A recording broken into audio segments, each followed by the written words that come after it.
কোনো কিছু সব মিথ্যা কথা, সব মিথ্যা কথা, যা কইছেন সব মিথ্যা কথা। গুম, মানবাধিকার, তারপরে সুপ্রিম কোর্ট বিচারক নিয়োগ, এগুলি 11টার মধ্যে আছে, 13টার মধ্যে আছে। 4টা বাতিল হয়েছে, 4টা বাতিল। আপনাদের নিয়োগ করা অ্যাটর্নি জেনারেল বলতেছে কমিশন একটা অপ্রয়োজনীয় আইন। স্পেসিফিক আপনি বলতেছেন বাতিল হয়ে গেছে, এ তো ভুল তথ্য দিয়েছেন জনগণ। 4টা যে বাতিল হয়েছে সেটা 4টার নাম ভুল তথ্য দিলে ভুল তথ্য তো আমি দিচ্ছি না, আর আমিও তো কোন না কোন থেকে দেখেই বলতেছি। অনুমান আমি তো আপনার কাছে অনুরোধ করলাম, আপনারা বলছেন 20টা বাতিল হয়ে গেছে। না না স্যার তো বললো 98টা বিল, 88টা বিল অক্ষত অবস্থায় সংস্কারের জন্য যে কমিটি হয়েছে সে কমিটি 88টা বিলকে প্রাধান্য দিছে। 88 বিল এট এ টাইম 1 ঘন্টার মতো পাশ করে চলে গেছে। আর যে বিলগুলি নিয়ে 4টা অলরেডি বাতিল হয়ে গেছে, 4টা বাতিল হয়ে গেছে। আর বাকিগুলি সহ আজকে স্পিকার রুলিং দিছে, পরবর্তী সংসদে এগুলিকে আবার বিল হিসাবে উত্থাপন করা হবে।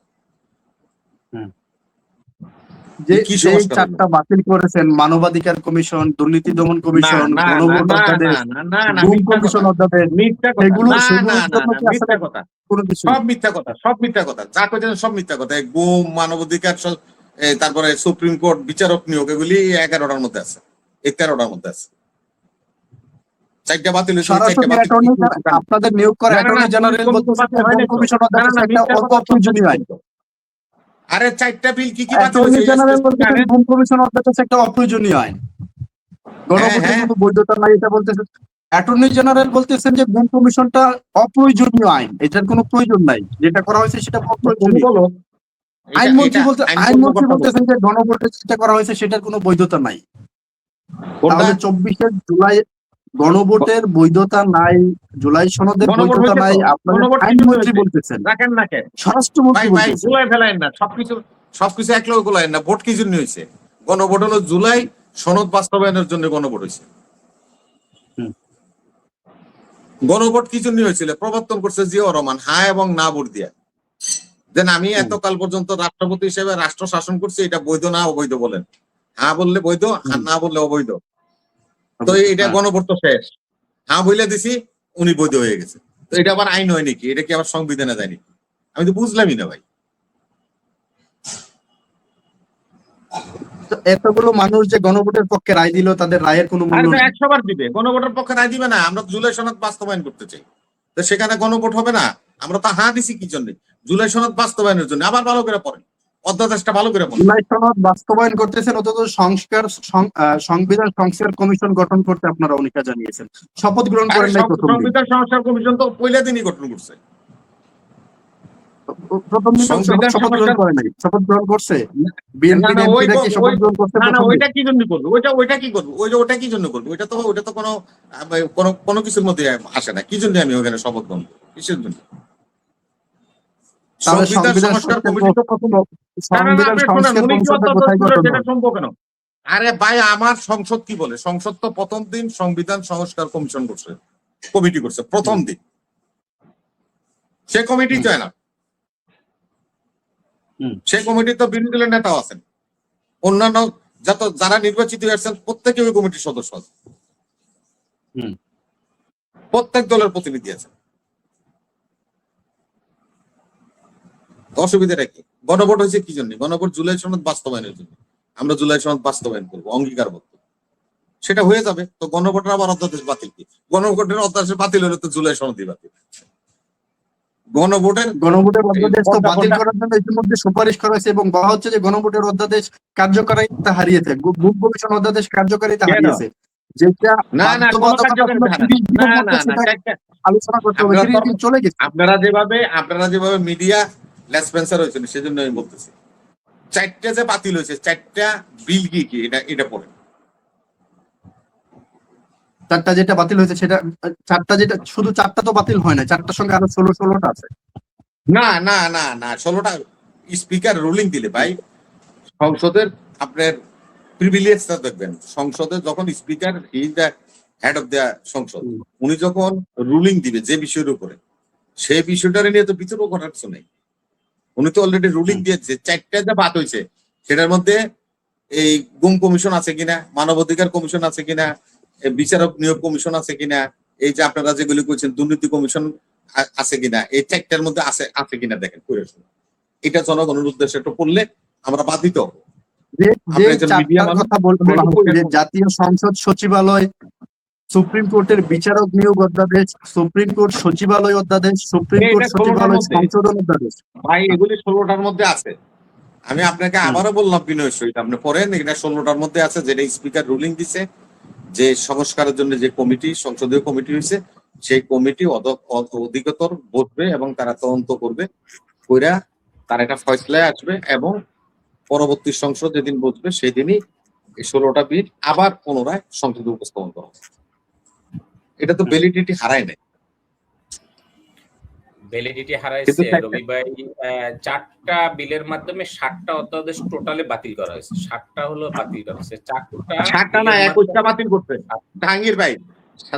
4টার লগে মনে করেন 130টা বাদ দিছে, কিন্তু 4টা কি এটা পড়ে শোনা মানুষের ভুল তথ্য দিছে।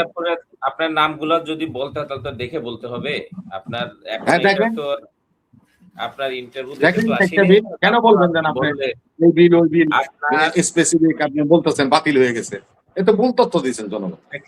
4টা যে বাতিল হয়েছে সেটা 4টার নাম ভুল তথ্য দিলে ভুল তথ্য তাহলে আমি দিচ্ছি না, আর আমিও তো কোনো না কোনো থেকে দেখেই বলতেছি। অনুমান আমি তো আপনার কাছে অনুরোধ করলাম, আপনারা বলছেন 20টা বাতিল হয়ে গেছে। না না, আমি কিন্তু যাই নাই বলছি 20টা বাতিল হয়ে গেছে। আমি বলছি 16টা স্পিকার রুলিং দিছে, 4টা বাতিল হয়েছে। 4টা কি কি বাতিল হয়েছে এটা কোন? 7টা বাতিল হয়েছে, 13টার কার্যকারিতা হারিয়েছে, টোটাল 20টা। আমি বলি 7টা টোটালি বাতিল, আর আমি আপনাকে আবারও বলি, আপনাকে আরে জাহাঙ্গীর সাহেব আপনাকে আমি বলি, স্পিকার হেড অফ দি সংসদ, উনি যখন রুলিং দেয়, আদেশ দেয়, সেটা আইনে পরিণত হয়। উনি বলছে অধিকতর যাচাই বাছাইয়ের পরে পরবর্তী সংসদের প্রথম দিন এই 16টা বিল আবারও পুনরায় সংসদে উপস্থাপিত হবে। আপনি চিফ হুইপের বক্তব্য শুনেন, আইনমন্ত্রীর বক্তব্য শুনেন। এখানে আমি চিফ হুইপের কথা শুনবো না। তুই চিফ হুইপ একটা দলের, না না না, বিরোধী দল বলেন, সংসদ নেতা বলেন, কারোর কথা শুনবো না। আমি কথা শুনবো স্পিকারের। স্পিকার কি রুলিং দিয়েছে? এটা বলা হচ্ছে আগামী বাজেট অধিবেশনে এগুলো নিয়ে আলোচনা হবে, এবং তাও সবগুলো নিয়ে না। আলোচনা কেমন হবে? উত্থাপিত না হলে আলোচনা হবে? উত্থাপিত না হলে আলোচনা হবে? আলোচনা হবে 13টা নিয়ে তো আলোচনা হবে। আরে 13টার আর যেগুলি বাতিল হয়েছে সেগুলির নাম কোন? ওগুলির নাম কোন? স্পেসিফিক ভাগ করে দেন। এই 7টার ভিতরে জাতীয় মানবাধিকার কমিশন আছে, এই 7টার ভিতরে কমিশন আছে, 7টার ভিতরে পুলিশ আছে, 7টার ভিতরে আর যে গণতন্ত্র আছে। এবং 16টা বিল যে উঠবে সুপ্রিম কোর্ট আগে আপনি বলেন না ভাই ভাই আপনি জানেনই না এটা। আপনার 20টা বিল যে 16টা উঠবে সংসদে, এই 16টা কোনটা উঠবে এটা বলেন। 13টা উঠবেও না, উঠবে কিনা সেটা নিশ্চিত না। আইনমন্ত্রী এখানে ব্যাখ্যা দিয়েছেন স্পিকারের কথার পরেও, যে একটা বিলের 3টা পথ রাস্তা। এক, বিলটা পাস হবে, আইদার 2 বাতিল হবে, আর দেয়ার 3 ওভাবে পড়তে, এটা যদি মেয়াদ পার হয়ে যায় সেটা ল্যাপসে পরিণত হবে। কালকে ওনার বক্তব্য আপনি শুনেন আইনমন্ত্রীর ওখানে।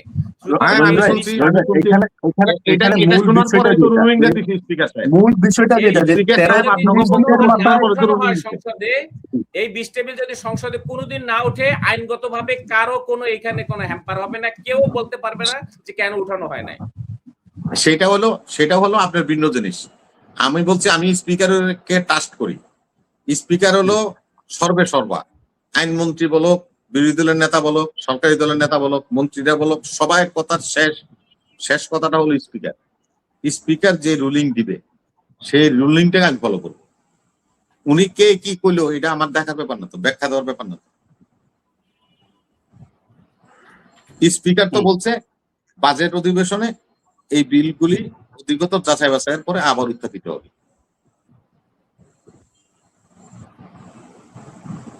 উনি বললেন উত্থাপিত হবে, আর আপনি বলতেছেন, আমরা তো সবাই শুনলাম, জাতি শুনলো, আর আপনি বলতেছেন যে ল্যাপস হয়েছে। রবি ভাই, একটা হলো বিশ্লেষণ আর একটা তথ্য নিয়ে কোনো কথা তো না বিশ্লেষণ না, এটা বিশ্লেষণ না, এটা যেখানে কমিটিতে যাবে, কমিটিতে যে বিল যায় সেই বিলের বিশ্লেষণ হয় না।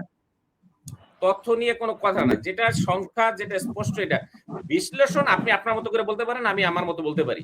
হ্যাঁ, সেটা করতে পারে। এই জন্যই তো বললাম যে বিশ্লেষণ এখানে প্রাধান্য না, আমি স্পিকারকে প্রাধান্য দিব। এখানে আমি প্রাধান্য দিব আমাদের স্পিকার হলো মনীষ সাহেব, আমি তো বললাম আমি যে ওনাকে এখানে প্রাধান্য দিব। উনি কি এই রুলিং দেন? 20টা আইন যদি আগামী সংসদে যদি বিল আকার উত্থাপন না হয়, আবার নতুন করে স্পিকারের কোন, এখানে কোন আইনে ক্ষমতা বলা আছে যে স্পিকার বাধ্য করবে তাকে আইনটি উঠাতে মন্ত্রীকে? কোন আইনে বলা আছে সেখানে বলেন আপনি? হ্যাঁ, না না, কোনো আইনে বলার দরকার নেই। স্পিকার রুলিং দিলে সেটা মানতে বাধ্য, এটা কোনো আইন নেই। স্পিকার রুলিং দিলে মানতে বাধ্য। যে বিলটি উত্থাপন করেছে এবং সংসদ অনুমোদন পায় নাই, সেই বিল পুনরায় উত্থাপনের এখতিয়ার স্পিকার একা নেই। স্পিকারের রুলিং মানতে সংসদ বাধ্য। সেটা সব রুলিং না, এইটা সেই রুলিং না। কি রুলিং এটা? আচ্ছা, আমরা একটু আলোচনায় আপনার মতো রুলিং তো নাকি? আপনি যেভাবে ব্যাখ্যা করবেন এটা রুলিং, আর ওইটা রুলিং না। এটা ব্যাখ্যার বিষয় আমরা তো না, সেভাবে আমার তথ্যের বিষয়। It's information. আমি তথ্য তো পাই নাই।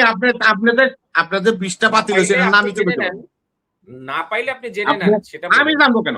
আপনি উত্থাপন করছেন, আপনি বলবেন। আমাকে জনগণকে, আমার অধিকার আছে না আপনার কাছ থেকে জানার? আপনি কারামি করেন কেন? আমার অধিকার আছে না আপনার কাছে জানার? যেহেতু আপনি অধিকতর জানেন, আমি জানি না, আমি এটা জানি না, আপনি জানেন, আপনি বলবেন। এটা জনগণের অধিকার আছে না শোনা? মন্ত্রী যদি সংসদে, সংশ্লিষ্ট মন্ত্রীরা যদি বিল আকার উত্থাপন না করেন, স্পিকারের এই রুলিং এর কারণে তারা বাধ্য না পুনরায় বিল উত্থাপন করতে মন্ত্রীরা। তো সংসদের ওই প্রিভিলেজটা, যে ধারাটা আছে, এটা একটু পড়ে শোনান, এটা দেখান। সংসদের প্রিভিলেজ বই আছে, আপনি দেখেন যে কোন আইনে বাধ্য। এই যে আমার কাছে তো আছে প্রিভিলেজ, দেখেন না, আপনি দেখেন পরে আমি পড়ে শোনাবো আপনাকে। আমি কি লেখা বলবো? আরে বিতর্ক তো করতেছেন আপনি, আমি বলবো কেন? জাহাঙ্গীর ভাই, অহেতুক আপনি সময় ক্ষেপণ করতেছেন। আপনি বলতেছেন, আবার আমি আজ জনগণ হিসাবে আপনার কাছে জানতে চাইতেছি, আপনি বিতর্ক করতেছেন। জানান, আপনি বলতেছেন যে এটা রুলিং দিলে এটা বাধ্য। তা বলেন যে কোন আইনে বাধ্য বলেন। আমি আপনাকে কোনো বাধ্য বলে, আমি বলছি যে স্পিকার যে রুলিং দিবে সংসদ সেটা মানতে বাধ্য। স্পিকার বানাইছে কি করতে? কোন ধারায় মানতে? এই যে বিল সংসদে অনুমোদন পায় নাই, সেই বিল স্পিকার আবার পুনরায় সেই বিল মানে আলোচনা করতে, মতামত দিতে বাধ্য সংসদ সদস্যরা। মানে এই রেওয়াজ আপনি জাহাঙ্গীর সাহেব 1 মাস পরে তো সংসদ বসবে। আমরা এটাকে এই পর্যন্ত মুলতবি রাখলাম। 1 মাস পরে যদি বিল সংসদে উঠে, তখন আমরা